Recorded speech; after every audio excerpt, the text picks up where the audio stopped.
Cybernation Uncensored.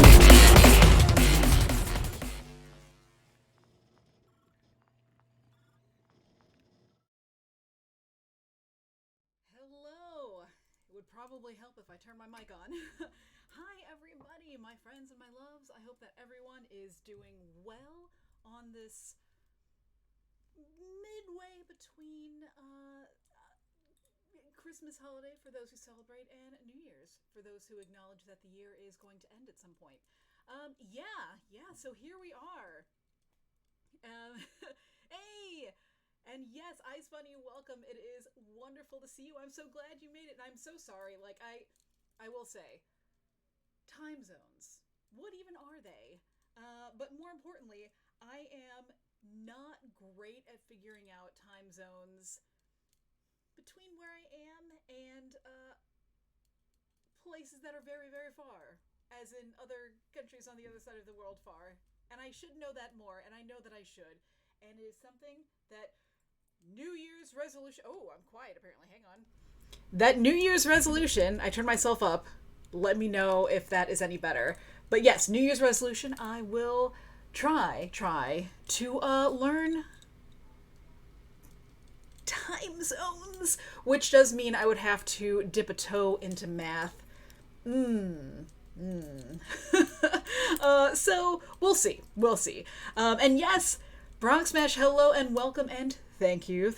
And yes, please, if you are viewing this live on Twitch, as some of you are, and I welcome you and I'm so thrilled to see you, if I ever sound off, if you can't see anything right, if I'm too loud, just let me know and I will try to fix it.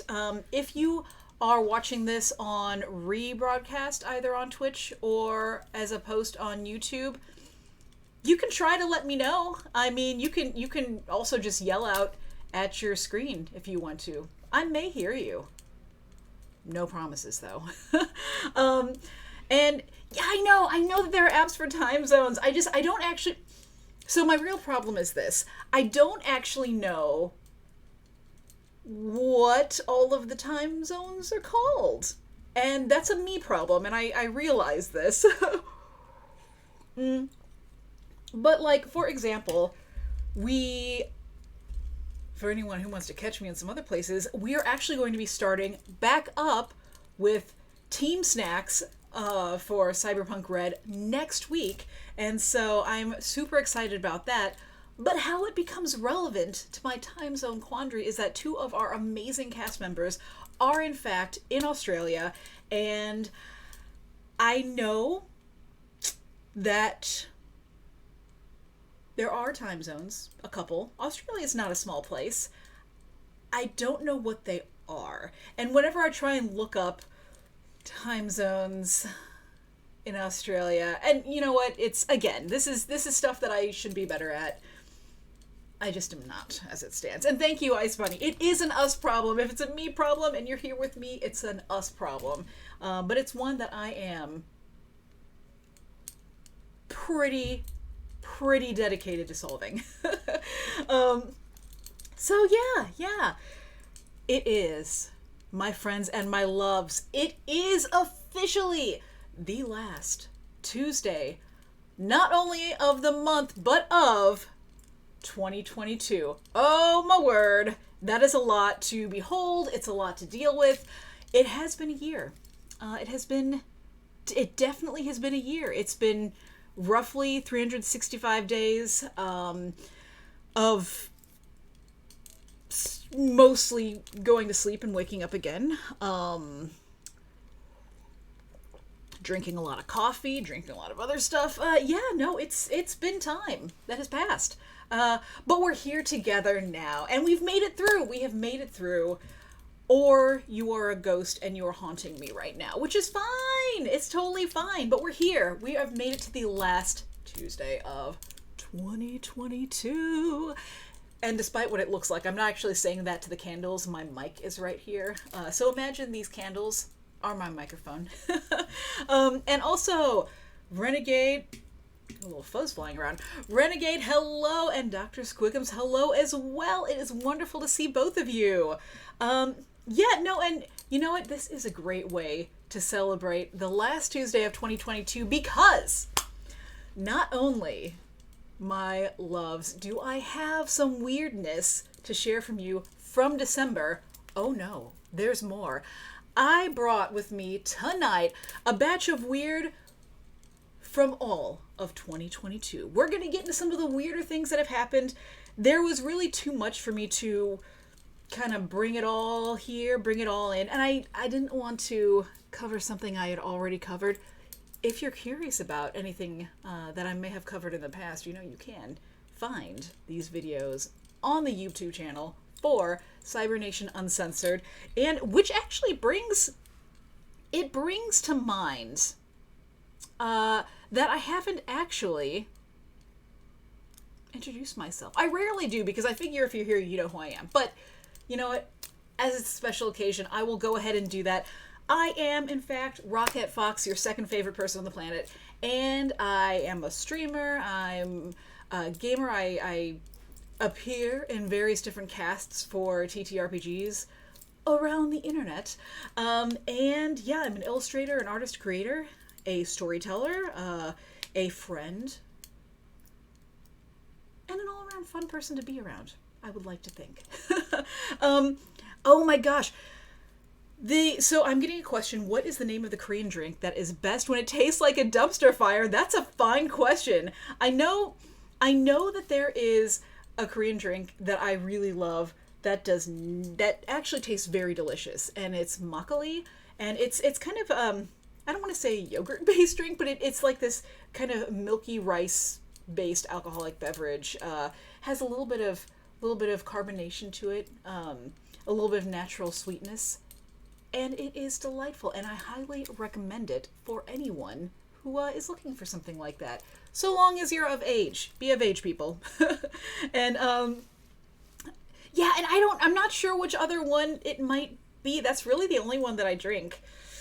As far as Korean drinks go. I mean, there's, oh my god, my brain just fell out of my ear. Wait, hang on, it's right there. No, it's just there's makgeolli, there's beer, there's soju. There's soju, which is another rice-based beverage, kind of on par with sake, but those are the main ones that I know.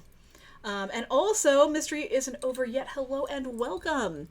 It is wonderful to see you as well. I'm so delighted to see everyone tonight. I was running a little, not super behind, but just a smidge. Just a little smidge. So I wasn't able to put out my posts across the channels to let people know that I'm live. So, if you would like to share that we are live right now for the next hour, please feel free. Feel free. You could pick up my slack. Oh my gosh. Yeah, it might be soju. It might be. I like the taste of soju, but it is definitely stronger.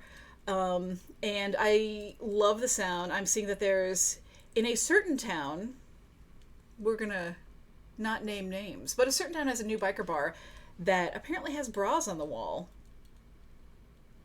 It's a choice. It's a choice. It's not what I'm against, but it is a choice nonetheless. So, without further ado, let's get into it. Let's do this countdown. I say countdown. I'm not counting down specifically, like with numbers. I'm just sharing things that I found that I really like. So, without further ado, let's do. So what I have for you first here, what would coverage of a strange year be without looking at some Florida man? Yes, that is right. I found some interesting Florida man events that took place this year, and I felt like this deserved kind of its own category. What can I say about Florida man that has not already been said? Probably not much, because there's been a lot of words to go with. But yeah. So as we get into this, and I do want to preface by saying, these Florida man stories that I found, it's really hard to kind of call it down, but I tried to find some ones that stuck out to me. And that also being said, I did try to find some that stuck out to me that were not, that ranked high on the weird scale, but not too high on the, this is actually just violent and depressing, and I don't really want to hear about it scale. So I went with some of the top weird ones that I could find. So to start our evening off, yes, here we go. Hold on to your butts, because you may be wondering, but Fox, why? Why is there a delicious chili dog on an American flag napkin? What possible weirdness could this have? Well, as it turns out, and I believe this was in July of this year. It was a Saturday, around 12 a.m. Things seemed fairly normal, I would imagine, for a Saturday around 12 a.m. in Florida. But what happened was there was a street that ended up getting closed for likely an event or something like that. However, after midnight, the street closure ended, in which the permit was over, you could say. However, there was one man who would not stand for that, and his name was Jason Stoll, 47, of Newport Richey. Yeah, so this man, Mr. Stoll, Jason Stoll, was selling hot dogs. I'm assuming he was selling them out of a little, like, in my mind, we got one of those little push carts. So he was selling his hot dogs on the street, and the permit ended. And so then the authorities came around and they said, hey, Mr. Stoll, please put the hot dog down.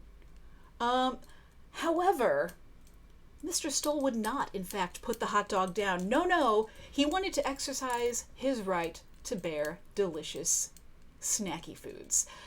So he continued to sell these hot dogs and apparently became, and I quote, extremely upset before the hot dog did get, well, put down is kind of the wrong word. The hot dog more forcibly left his hand and traveled in a gravitally based trajectory toward the officer, who I like to point out that this article mentions was in full police uniform, as if that makes that big of a difference, I guess. But yeah, Jason Stoll, he threw this hot dog. We don't know if it was fully dressed or not, but he did throw the hot dog at the police officer, and he was charged with battery on a law enforcement officer and resisting an officer without violence, which I guess is a charge. And if he is convicted, he could face a minimum of 3 years in jail on violence with a hot dog. So, Jason Stoll, you did your best, but it was not meant to be. It was not meant to be, my guy. So, yeah. No, and absolutely cannot argue that he didn't know it was an officer. And I honestly, my initial, and that's probably what it is, but my initial first thought was they added the fact that he was in full, police uniform because maybe it was a dress uniform or something, and it was an especially nice, pressed one, and it just suddenly mayonnaise. I just want to point out my first go-to for a hot dog was mayonnaise. I have never in my life put mayonnaise on a hot dog. Mustard, ketchup, and all this stuff. Whatever it is the kids are putting on hot dogs these days. But I feel like maybe the charge was bumped up a little bit because he was looking real sharp. So, Jason Stoll, here's to you. Good luck on your upcoming trial. So next up we have, is that an alien?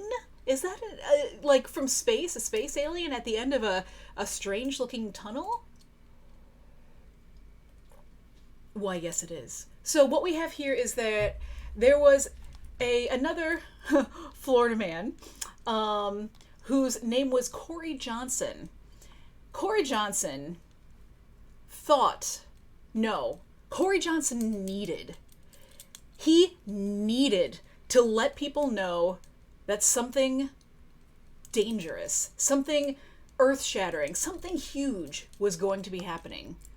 So, what Corey decided to do was to, and the article does not say whether or not he himself stole the pickup truck, but he did in fact drive the stolen pickup truck to a Space Force base in Brevard County, and yeah, I don't know if anyone's seen the Blues Brothers. He was not on a mission from God, however, he did say he was on a mission from the President of the United States. And what might this mission have been? Well, once he got his Ford F-150 from Riviera Beach to Patrick Space Force Base, he shared in his attempt to get on the base that the president had told him that he needed to take the vehicle, this specific particular vehicle, to warn government officials that there were U.S. aliens fighting Chinese dragons. I don't have my bunker situated just yet, but I, for one, am ready to flee. This honestly sounds like an incredible thing to behold. But unfortunately, instead of being taken to the secret room, given the secret phone, and the secret handshake, Johnson was in fact arrested and booked into Brevard County Jail, charged with grand theft of a motor vehicle, and apparently that was the only charge, though. There was no charge for false reporting of an alien versus dragon incident. And I think that really says something, to the people, to us the people. He was not charged with filing a false report. So was his report false? I'm just saying. Do with that little nugget of information what you will. But, someone here is going to have the last laugh, and is it going to be Corey Johnson? Maybe. It might be. And also, hello, Rob. Good to see you. Welcome. Hope the set is treating you well. You're just in time. We just learned about Corey Johnson, who was arrested for Grand Theft Auto, but also did humanity the great service of sharing with the Space Force base that there is, and actually I think he said there's actually a current battle going on. Yeah, there's actually a current battle where U.S. aliens are fighting Chinese dragons. So, well, to be fair, this was also in July, so my guess is that the battle's probably over by now, or at least they're taking a break. I don't want to speak for anyone. I don't really know what the overall process is for these things, but just do the way you will. So that being said, we now move on to our next wonderful story. And this one I'm really excited about. If this picture does not tell us anything, well, I think one thing that we can learn from this is that my dude here is maybe feeling just a tinge of regret at not having escaped a police chase on a riding lawnmower. That is right. So, this gentleman, whose name is Dusty Mobley, which I do not meet nearly enough Dusties these days. Tragically underused name. But Dusty Mobley was... Well, so let's actually start with the police. The police were coming to find Dusty Mobley because he apparently had some arrest warrants, and the police, doing their thing, were coming to serve them.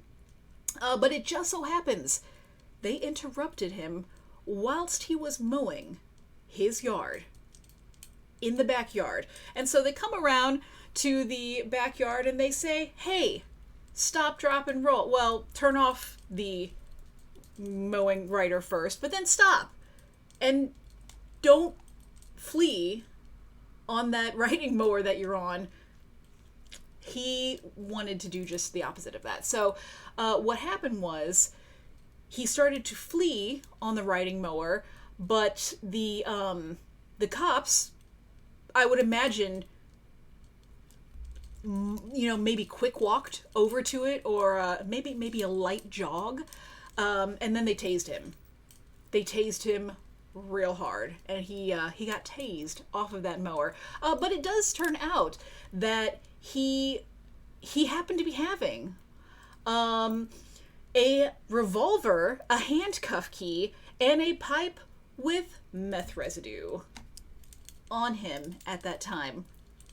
The real mystery to me is, what's the handcuff key go to? I mean, obviously handcuffs, but does someone need to be rescued? Question mark. I feel like somebody needs to investigate that. Like, I feel like someone like our guy, well, he's not my guy, but and exactly, Mo Burley. If this man's cruising around with a handcuff key, I think it's probably best to find out what that goes to. I feel like that's likely not an accident? Question mark. I don't know. I don't really trust that. But again, considering he had a revolver, on him as well, it's probably best that the biggest thing that happened was fleeing on the riding mower. Bronx Mesh, that's thinking right there. Obviously, the man had himself a handcuff key so that when he would get handcuffed, he could unlock himself. Hang on, I gotta put my coffee down for this one. The man is over here playing 4D chess while we're all playing checkers. So, yeah, so he ended up getting sent away. Any further, from my understanding anyway, any further court proceedings have not happened. As of what I've seen, however, this did happen in July as well, so it is possible that there has been already an outcome to this just non-stop roller coaster of a thrill ride that we went on in this. So, so moving on, we're gonna take a little sidestep away from our Florida man journey for just a moment, and we're gonna step into science. A lot of interesting things have happened in the realm of science in 2022, and one of the things that I think is really exciting that has happened is that apparently, recently, in fact, an experiment finally happened where fusion, getting energy from fusion, it broke even, in which, by that I mean that the amount of power that came out of a fusion energy source was not less than the amount of power it took to put into it, which is actually a really, really big event. And it starts to set the path for some really exciting energy processes going on, moving forward for the future. And also, hey Val, good to see you.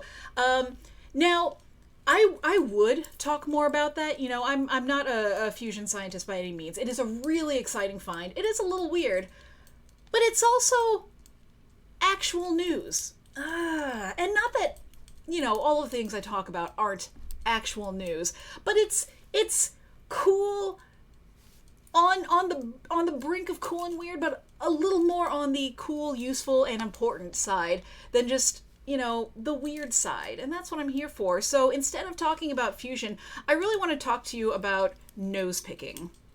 And not just nose picking, like any one of us can stick a finger on up in there and, dig around and see what we have. No.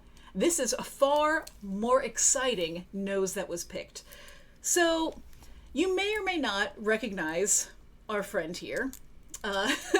This is an ii, which is a species of nocturnal lemur found on the island of Madagascar.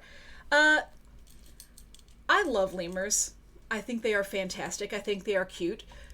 this footage slash photo of a lemur is in fact nightmarish, and I do want to acknowledge that.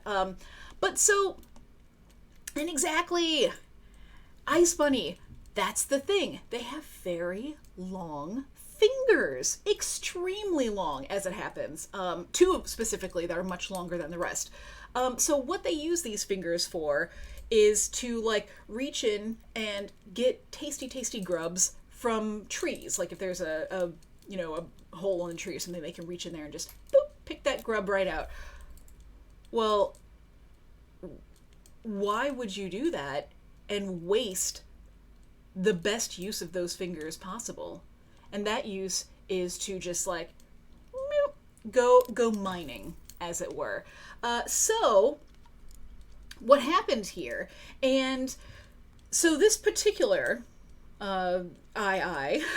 is named Kali, and Kali lives at the Duke Lemur Center in North Carolina. So this didn't actually happen in Madagascar, but that is how we have information on this and how we have the footage that I am in fact going to be showing you. So what ended up happening was people, keepers, I imagine, lemur keepers, were watching Kali hang out, and Dr. Anne-Claire Faber, if you're watching this, doctor, feel free to correct, who is the curator, happened to catch this. And, quote, "I was really surprised to see this. To fit the entirety of its third finger into its nose is pretty impressive. I was trying to imagine where it was going, which helped inspire this paper." So as it happens, nose picking is actually a fairly human trait, according to this. Nose picking and then proceeding with the next activities that this lemur decided to do. So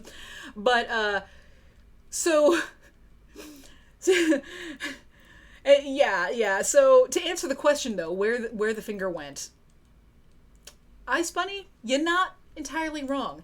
So CT scans revealed that an inserted finger would be long enough to pass through the entire nasal passage, ending up in the pharynx. That's that back of your mouth part, and the esophagus. So it can actually reach back into its throat through its nose. I don't love that. I'm gonna be real with you. I find it a little upsetting. But we do know this. We do know that this particular behavior tends to be reported in species with high finger dexterity. So that being said, who would I be to take you on this journey without taking you on this journey? So what I have here is here. Oh my god. Oh. That is going right on up there. Oh my word. And you know what, I do have to say, it looks like our friend Kali here is actually using what appears to be a small stick to pick that nose, and consume the findings. Maybe that's a thing. It looks like a stick to me though. It looks like she's holding a stick, but she, you know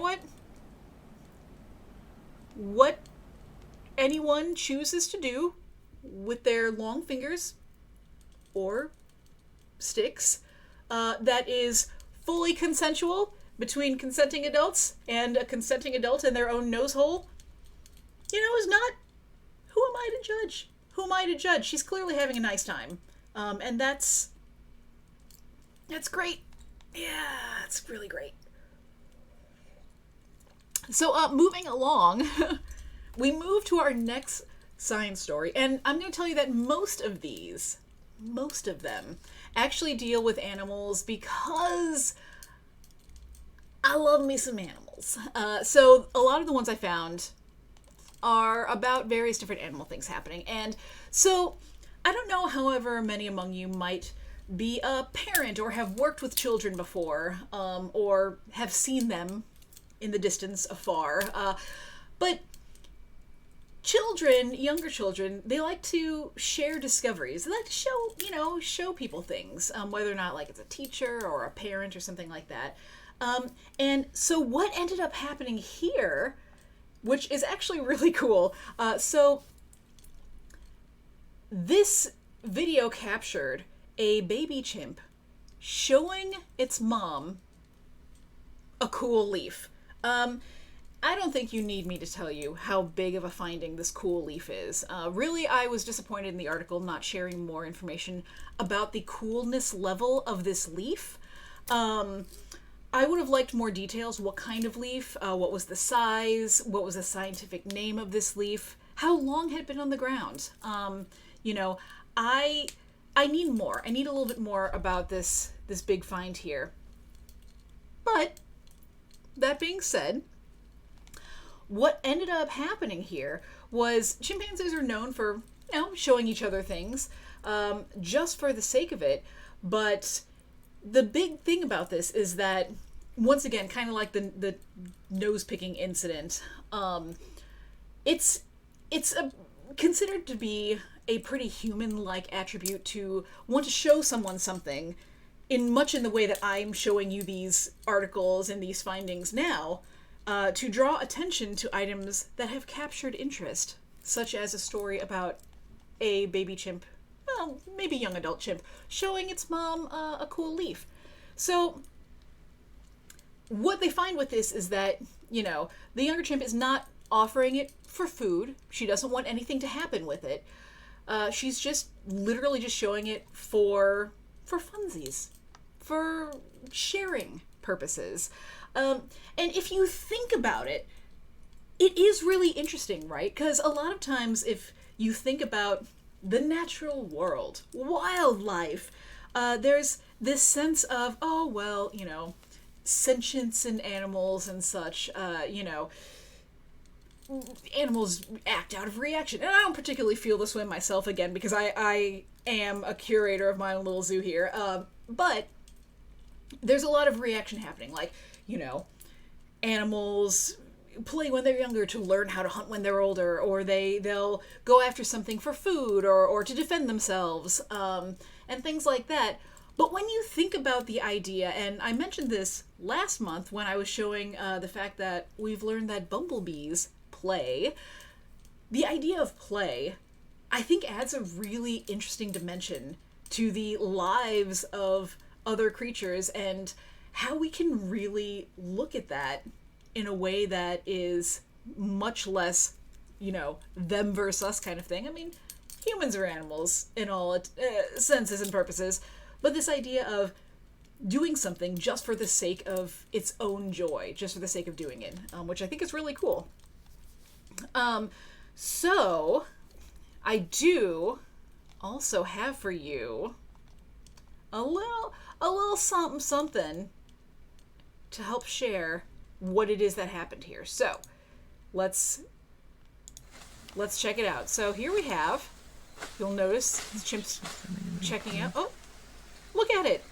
Look at this leaf. Here, hang on. Let me clean it up a little bit so you can really get a sense for this leaf. Look at it. Look at it.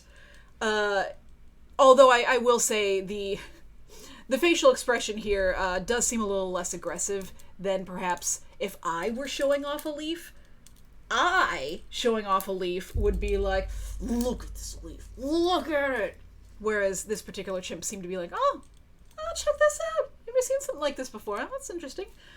So, yeah, I think that's really interesting. And I love seeing more of these stories about the secret lives of animals. And I say secret life. It doesn't particularly seem like these chimps were trying to hide their leaf exploration.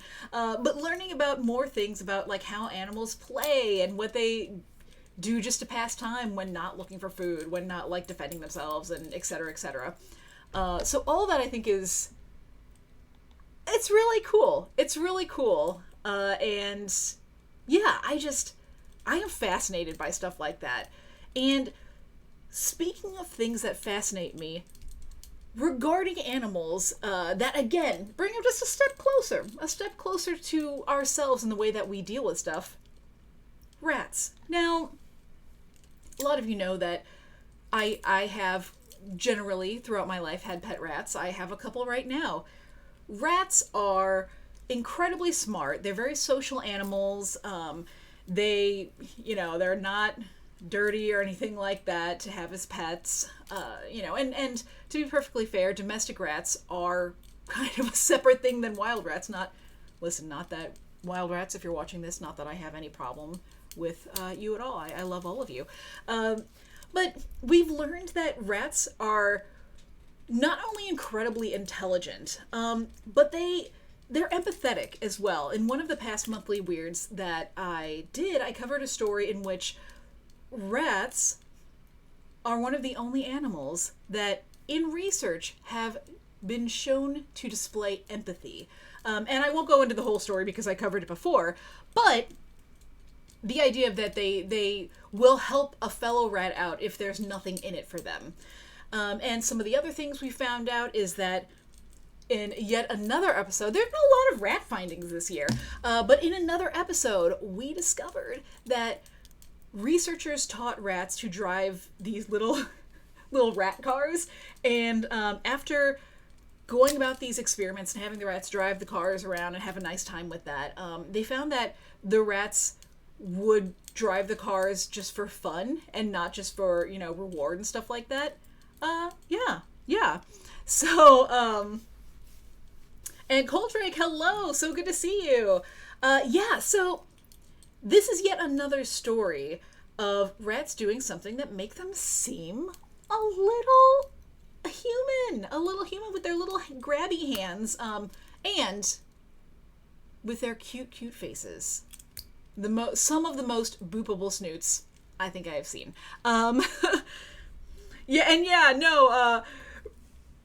The rats driving cars could in fact be the actual secret of self-driving cars. So what we have here is that scientists, researchers, footnote, I tend to use those two interchangeably. There probably is a difference, but if there is, feel free to share it. I just want to acknowledge that I do that. So what happened here is that and this was only last month, this was in November, but so this experiment was trying to find out how rats respond to music and different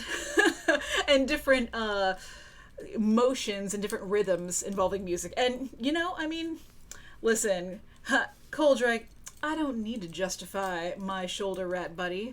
I feel perfectly justified just by the fact that they are cute. So it said that the ability to recognize the beat of a song and synchronize movements with the body, known as beat synchronization, also known as dancing a lot of the time.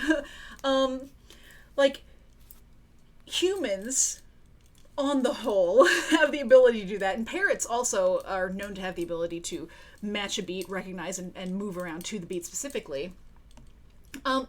So what these... And Ice Bunny, that's a wonderful question. So what happened here was the scientists took these lab rats and they put on Mozart's Sonata for Two Pianos in D major. And then what the team did is that they sped up and slowed the tempo as well as played the song at its normal speed. And they observed how the rats moved, which, it's a scientific experiment. They observed visually, but they also observed with wireless accelerometers, which were, as it happens, surgically placed onto the rats.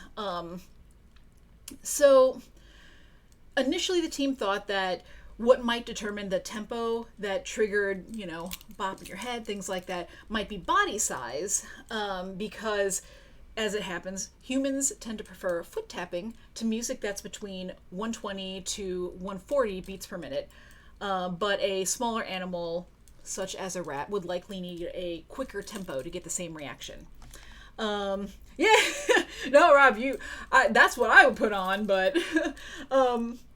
So the thing that they found that's really intriguing is that The rats did not, in fact, prefer faster rhythms, which is, I mean, there's a lot of reasons to think they would.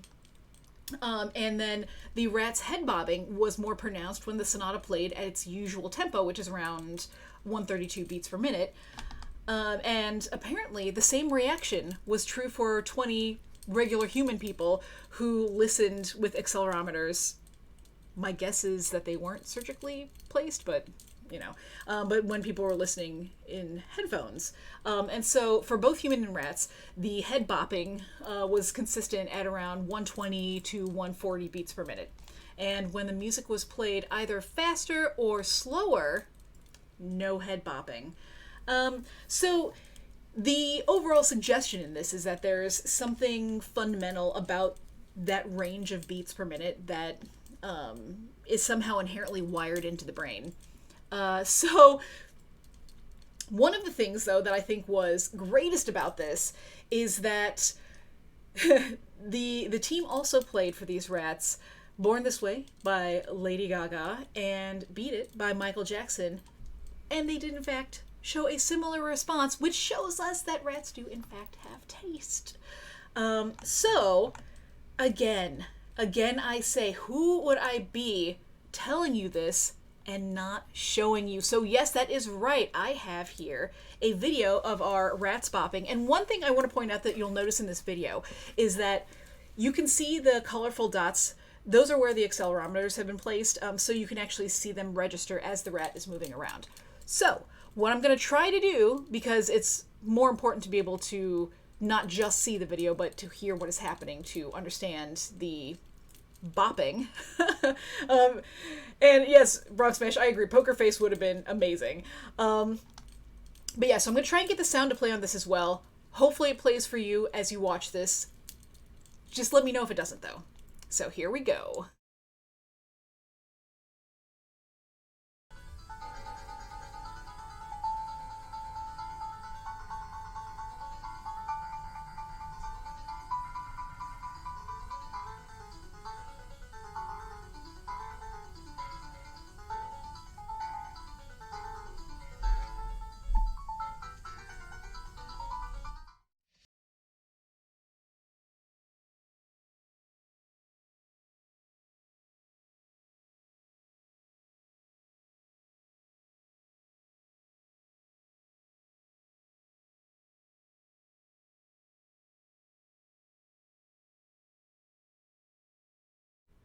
So there is a certain degree to which, the boppage happens a little more dramatically, I think, than other times.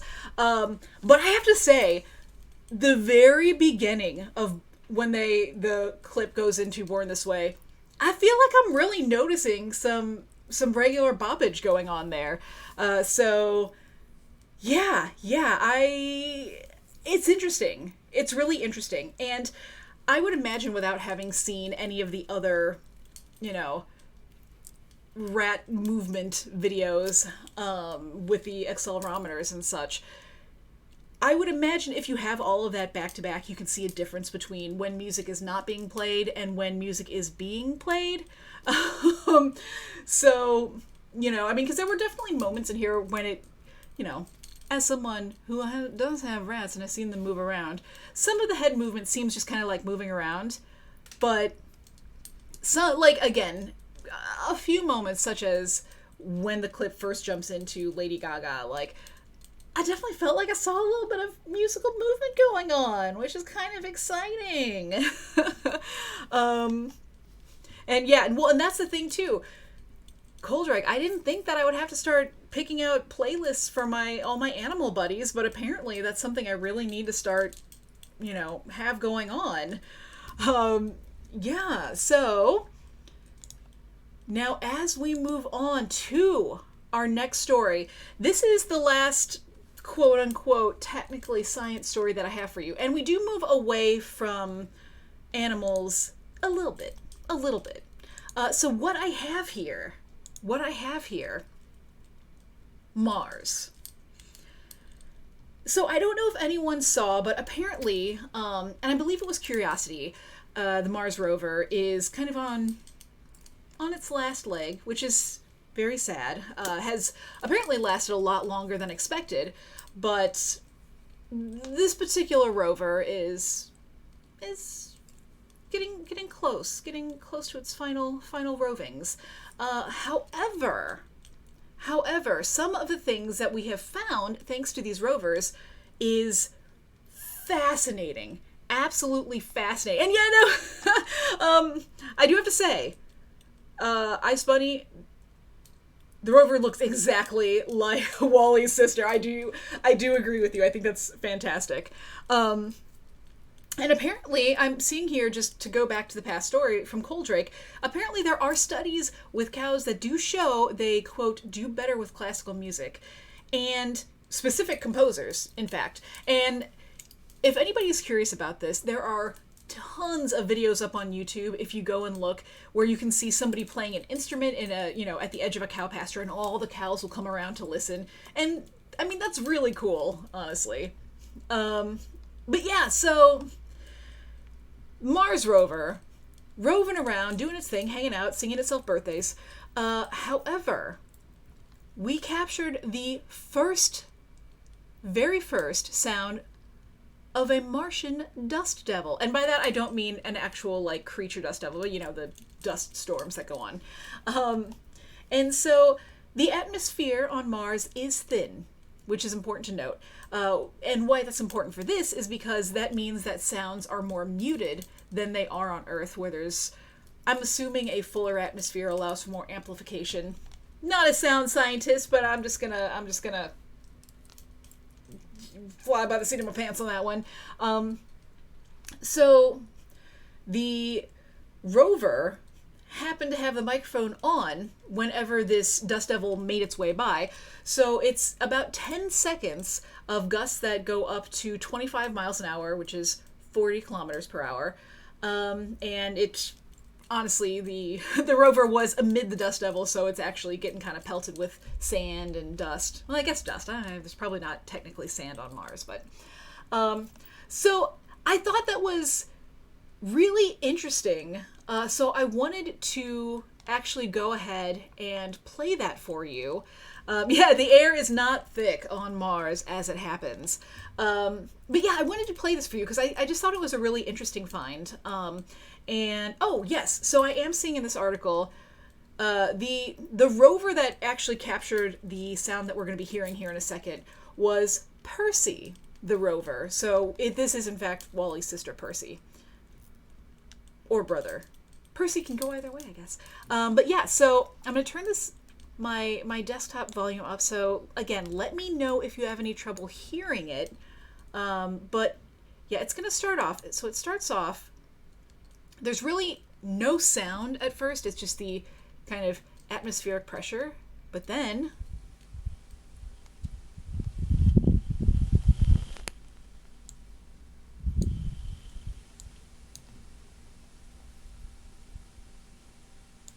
and there you have it. The sound of a Martian dust devil.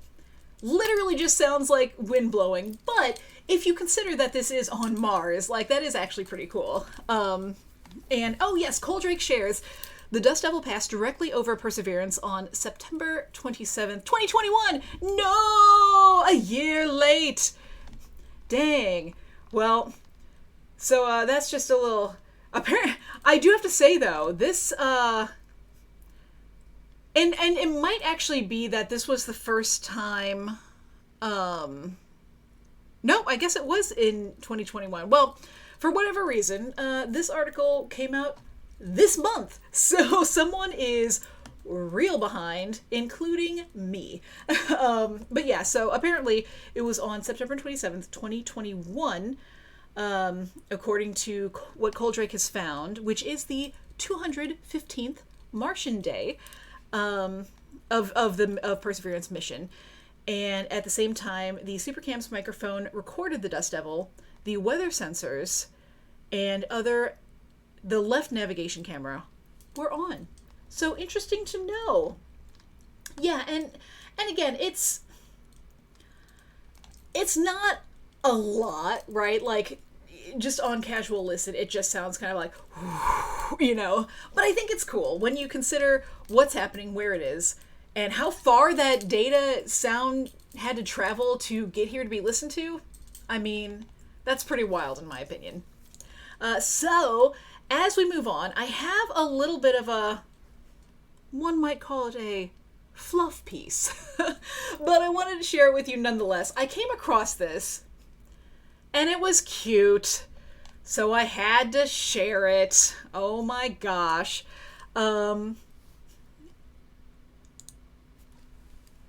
Unicorns. And yes, so real quick, before moving on to our unicorn story, so it was the last message from Insight about the battery getting low, and quote, "The sun is going down, and this might be the last message to home," which is, I don't know, man. That makes me sad too. Like that really gets you. So yeah, unicorns though. Moving on to a little more of a cheerful topic. So this was in Los Angeles, and what had happened, you see, was a little girl ended up writing in to the LA County to do the legally responsible thing. And I think that really shows that this child is setting off on a path of getting things done. So the letter said, "Dear LA County, I would like your approval if I can have a unicorn in my backyard, if I can find one. Please send me a letter in response." So, having received this very, very official ask for a unicorn permit, Director Marcia Maeda replied with a letter along with a pre-approved unicorn license, which apparently was the license was a heart-shaped tag. Of course, I don't know why anyone would think anything else other than this, but it did come with a plush unicorn as well, perhaps, so that this young girl can, you know, practice on unicorn caretaking in the meantime. But I will say, the license did come including 5 conditions, because, you know, you can't just be issuing licenses willy-nilly. So, the conditions are thusly: number 1, the unicorn must be cared for in compliance with all animal caretaking regulations set forth in Los Angeles County Code Title 10. Number 2, the unicorn is given regular access to sunlight, moonbeams, and rainbows. Condition number 3, the unicorn is fed one of its favorite treats, watermelon, at least once a week. Condition number 4, the unicorn's horn must be maintained and in good health. This requires a polishing at least once a month with a soft cloth. And number 5, any sparkles or glitter used on the unicorn must be non-toxic and biodegradable to ensure the unicorn's good health. This director did commend the young girl for her, quote, sense of responsible pet ownership.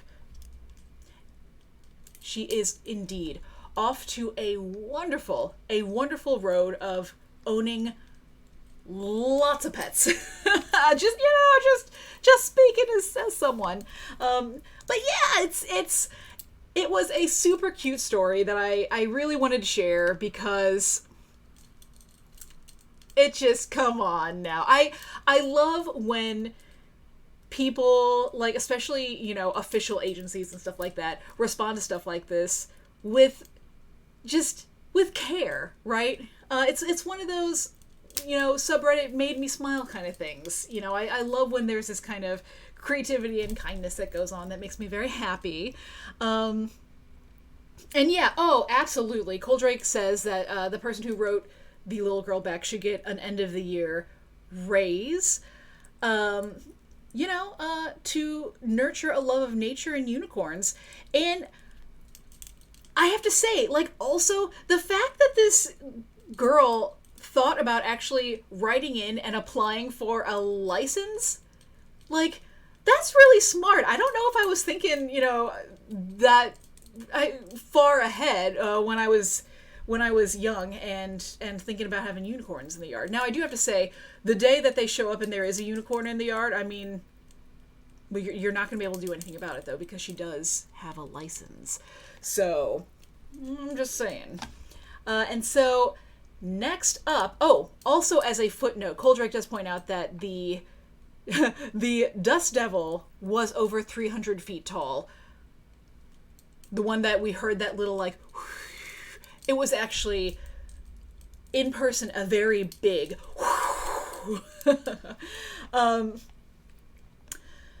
oh my gosh. So, Ice Bunny shares that apparently the Canadian and U.S. military said that Santa will come for Christmas no matter what the weather, which did make the news in Denmark. So, see, it's stuff like that, though. Like, you gotta keep the magic alive, you know? You gotta foster that, and you gotta keep it alive, because that's really important. You know, there's a lot of stressful stuff that goes on in the world. There's a lot of stuff that's depressing and difficult, legitimately scary. But stuff like this, like, is so important. I cannot understate how important things like that are. So, as we move on, we're gonna move on here to our next tale of something really fanciful and goes hand in hand, really, when it comes to unicorns, moonbeams, rainbows, and that is the world's longest beard chain. Yes, that's right, my friends and loves. The world record apparently has been broken for the longest beard chain that has been set. This happened in Casper, Wyoming, and the chain at the end, once measured, ended up being 150 feet long. So it's more than double the Guinness World Record of 62 feet that was set in Germany in 2007. And what needed to happen for anyone who wanted to participate in this record-breaking event was that people needed to sport a beard that was at least 8 inches long. Which makes sense, because if you just got stubble, you can't really tie it, you know, to someone else's beard. That's just logistics 101. But yeah, so this apparently happened next to the National Beard and Mustache Championships, which took place Saturday at the city's Ford, Wyoming Center. So stay tuned, because if you think that you're not gonna, in one of the soon future monthly weirds, get a little bit of an update on the Beard and Mustache Championships, oh, have you got another thing coming. But yeah, I like talking about record breaking here, and this certainly is that. So we'll move along to something that is also very fantastical and festive. Those are 2 words that start with F. And that is a story about a snake. So we find ourselves in a Swedish zoo. We have here, this is the spot. This is where the magic took place, is taking place. So, and this is actually in Copenhagen, as it turns out. So, so there's a venomous king cobra, and as of this article, which was on October 28th of this year, this particular king cobra, venomous, escaped 6 days beforehand, and just was roaming about, having itself a time.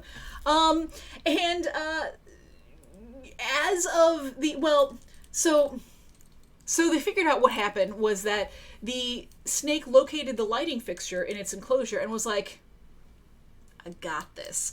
And so just kind of right on up there and got out via the lighting enclosure. Apparently the park guests who were inside the building, snake building, where the snakes are located, were in fact evacuated. And Later on, the zoo had assessed that there was no general risk for employees or guests, so the zoo remained open. And overnight, the snake was located, and it was in a confined space, and it was near the terrarium. But I do have to say that Sir Vas, or Sir Hiss to us over here, was nicknamed Houdini for obvious reasons, and as of this article in October, I'm assuming situation has changed by now, but as of this article, the snake was still at large. Located, but not put back, not placed back into its home that is enclosed and not free running. So yeah, Sir Hiss had himself an adventure, and I'm going to assume was placed back safely. Yeah. So next up, and I only have a couple more. We're running a hair over, but I have a couple more that I think are they're a little too weird not to share. So we're gonna work our way through this. So next up, we you'll see here a woman with her head down next to this structure on a table. Just looks like someone resting, maybe very tired, maybe not feeling too well. Well, that's what the police in London thought when they broke down the doors of a London art gallery to save this woman, this very woman, who lies slumped over, unconscious, on a table. What they then discovered upon breaking down these doors and going in and helping this woman is that they discovered that she is filled with foam filler and made of packing tape, and she is in fact part of an art installation entitled Christina, which is on display.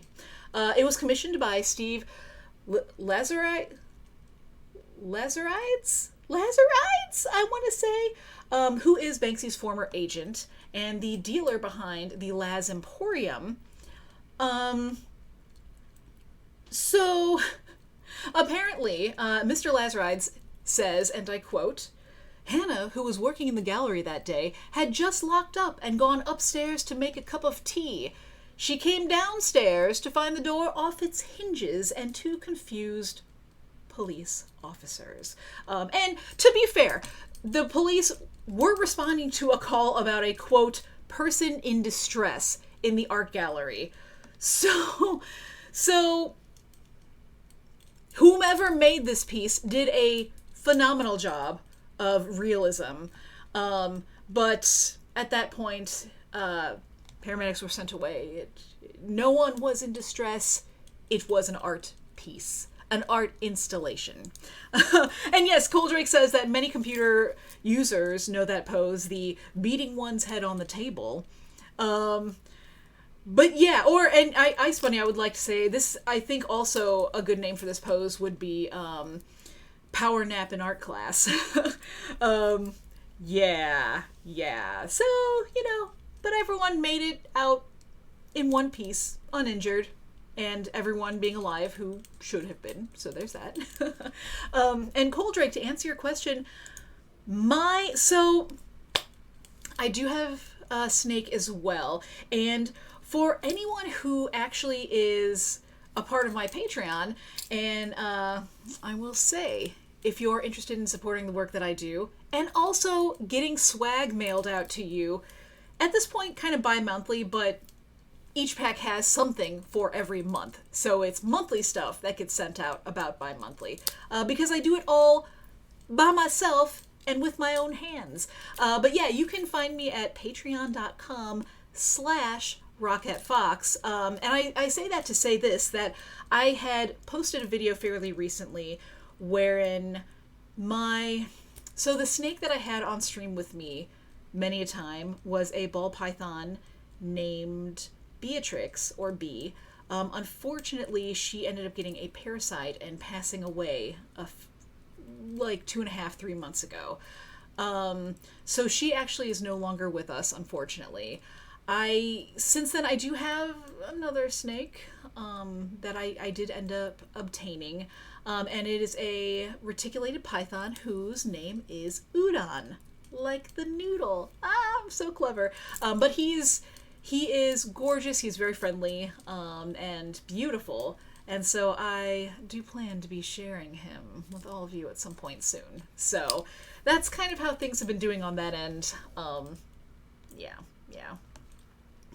So as we move along, we have just a couple more to go. So this next one, speaking of animals who are lost, who need help, and speaking of the police, who actually were able to help in this situation. You know what, before I explain what has happened here, I want to go ahead and just show you. I want to show you what happened, because this is, in a lot of ways, fairly self-explanatory. So let's go ahead and take a listen here. Let me get our sound going. Yeah. So here we have a dog.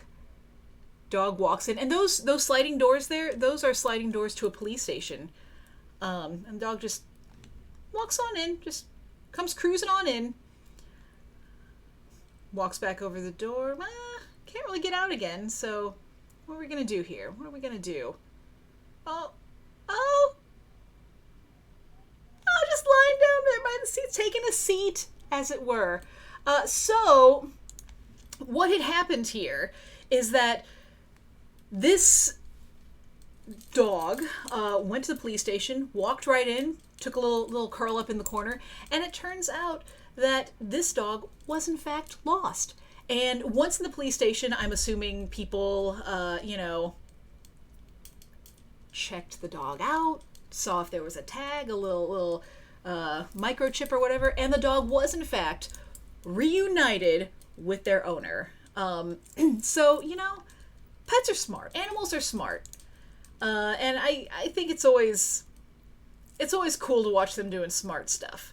What it's not cool, however, to see is when animals do stuff that is technically smart, but also mischievous, dangerous, as it were. Perhaps even hooligan-esque. And that is what could be said of a gang of turkeys in Woburn, Massachusetts. Now, this was posted on November 25th. You'll note that is right around, if you are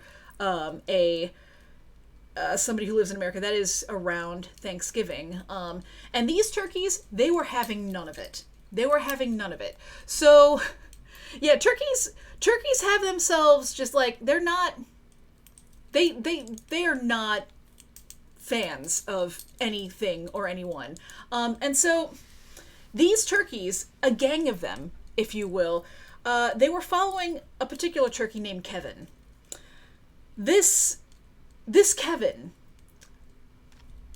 was leading the fellow turkeys around the neighborhood, and they were causing mischief isn't even the right phrase, because it was worse than that. They were terrorizing this neighborhood, especially a particular lawn of a lady named Megan Tolson, who they really could not stomach this Megan Tolson. And Tolson was in fact the one who gave Kevin his name. And it really just shows that he is the bad egg among what was an otherwise all-female turkey group. And this is a quote from Megan. "The women are more mellow and not so territorial, but I think he kind of amps them up to get them going and to chase people." So that's kind of what was happening. And what they would do is that they would gather and then not let people out of their houses, and they would go around and attack cars and stuff like that. So let's take a look and enjoy. Let's enjoy Kevin. Yeah, see this? This is somebody wanting to get out of their house. It's not happening. It's not happening. Kevin is not having it. So we got some news people talking. Let's bypass the news story and get to the what we really want to see here. We got some eyeballs. We got some people talking. Show us the footage. We need to see the footage of Kevin. That's what I need. I think here we have Raven. Hello, how are you? You're just in time to see some bird violence. Yeah, so yeah, a lot of that's Kevin right there, the main one who's up to no good. Yeah, I hate when I go to these and I try there. Oh, look, see, right there. He's casing. This Kevin is casing these people. Yeah, see, look at him. Look at that eye. He's giving him the side eye. Giving him the turkey side eye. Yeah, so apparently, from what I am to understand, Kevin and his gang of otherwise all-female turkeys have in fact since been relocated, so they are, as of today, no longer terrorizing the residents of this otherwise peaceful suburban neighborhood, as it happens. So, you know what though, I say, Kevin, wherever you are, I hope you are gobbling with power and leading your gang into redemption. I don't condone violence. I'm not saying we should be violent, but I'm thinking of you, Kevin. I'm backing you. You know, you get a gang of turkeys that shows up right after Thanksgiving, and I mean, I feel like we should have just expected this, you know? I feel like it's something we should have just known was gonna happen. Yeah. So, my friends and my loves, that is the monthly weird that I have for you this month. And again, a lot of these were stories from earlier in the year. A lot of our Florida Man stories came out of July. Don't know what that says about July in Florida, but maybe be careful if you're down around those parts during July, or if you're planning to travel, you know. But yeah, it's been a wild year. And I know that a lot of us have had a lot of crazy stuff going on, but I hope that the end of the year finds you having a nice time, not getting too stressed out with all the holidays that tend to go on and all the bills and stuff, speaking for myself, that crop up at the end of the year. But we made it through this one, and let us have 2023 be even more badass and fantastic. I can feel it in my bones. Something good is coming, and it's going to be amazing. And I am incredibly excited to go with you on a journey to see what kind of weird crap unfolds as we enter a brand new year, which 2023, we are in the 2020s. We are living in the future, people. Yeah, so that's what I have for you tonight. Have a wonderful rest of your week. Please have a safe and wonderful new year, whatever it is that you have going on for that. Ice Bunny, I ended up taking a little bit of a break from Bonebox because of financial things, but I'm hoping that we'll be able to bring it back in 2023. So here's hoping, fingers crossed, knocking on all the stuff. But yeah, definitely more weird crap to come. And yeah, stay tuned because there is a lot of weird that I want to share with you that's kind of in process news-wise that will be happening. And Shinobi, I'm so sorry you're late, but it is so wonderful to see you now, even so. Yeah, and again, if you want to catch me another time, next week we are restarting our Sirenscape Cyberpunk Red with the crew. We're going to be back. It's going to be amazing. Friday, we are back up for Traveler, the Pirates of Jernax. We kind of left off on a little bit of a cliffhanger over there. That one's over on Trooper SJP's channel. I'll be posting all of the stuff, so give me a follow if you would like to find out more. And again, if you are wanting to learn anything more about supporting me as an artist or a person, and even more importantly, getting your hands on some cool swag, head on over to my Patreon. Yeah, and as always, support Cybernation Uncensored, because that is where we are, and there's an amazing community over on the Discord. Great shows all of the time. You will love it. And yeah, I think that's about all I've got for you tonight. So, cheers to the new year's a little bit early, and make sure you take some time to take care of you and tell yourself something nice just for me, about you, for you. And I will catch you next time.